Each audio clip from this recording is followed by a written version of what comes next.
जो no smoking day है वो एवरी सेकंड जो वेडनेसडे होता है मार्च का, उस दिन मनाया जाता है। उसका जो पर्पस है बेसिकली वो है कि लोगों को एनकरेज किया जाए, जो लोग स्मोकर हैं और वो छोड़ना चाहते हैं। ठीक है, तो जो स्मोकिंग है उससे सिर्फ कैंसर नहीं होता है, मतलब लंग कैंसर के अलावा और बहुत सारे कैंसर होते हैं, और हमारे शरीर के लगभग सभी अंगों पे स्मोकिंग का इफ़ेक्ट होता है। अगर मैं शुरुआत करूं तो जैसे हम स्मोक करते हैं तो मुंह से स्मोक किया तो ओरल कैंसर होता है, फेरेंजियल कैंसर होता है, ओसोफेगस का कैंसर होता है, स्टमक का होता है, ब्लड कैंसर तक होता है, ब्लैडर कैंसर होता है, जीआईटी के जैसे पैनक्रियाज कैंसर है, सर्विक्स के कैंसर में भी स्मोकिंग को इम्प्लीकेट किया गया है।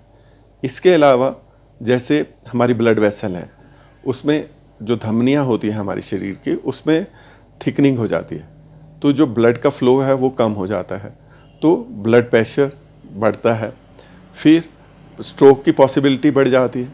कार्डियोवैस्कुलर डिजीज़ जितनी भी हैं उन सब में एक कारण स्मोकिंग भी है, और डायबिटीज़ भी ज़्यादा एग्रेसिव होती है उन लोगों में जो स्मोकिंग करते हैं। फिर जो लोग स्मोकिंग करते हैं उनमें उनके जो दिमाग है उस पर भी इसका असर होता है।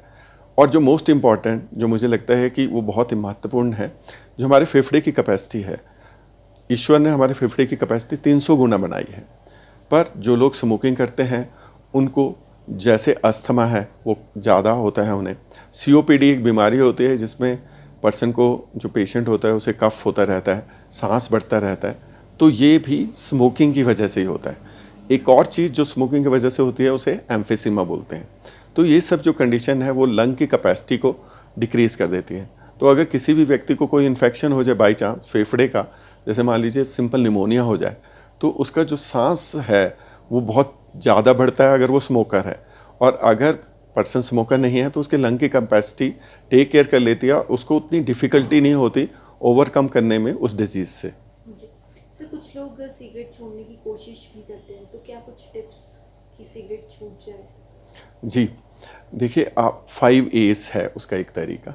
उसमें क्या है कि पहले आपको पूछना है कि पर्सन स्मोक करते हैं। जैसे मैं अपनी बात कर रहा हूँ कि हाँ, जो हमारे पेशेंट आते हैं तो पहले हम पूछते हैं कि भाई आप स्मोकिंग करते हो? तो वो बोलते हैं हाँ।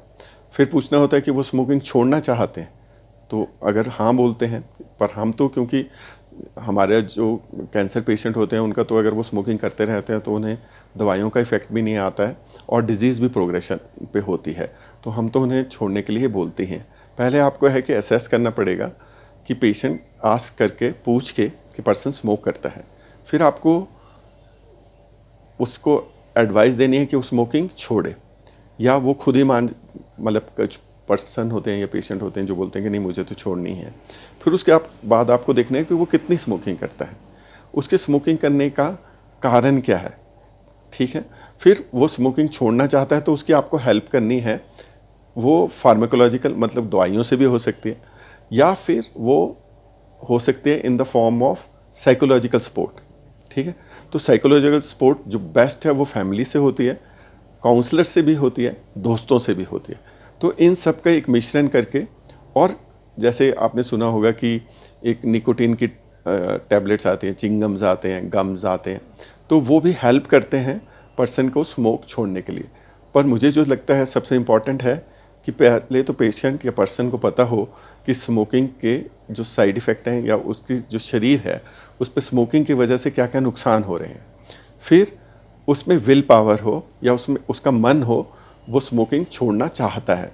तो अगर ये दो चीज़ें हों तो प्रोबेबिलिटी है कि 75 to 80% वो पर्सन स्मोकिंग छोड़ सकता है।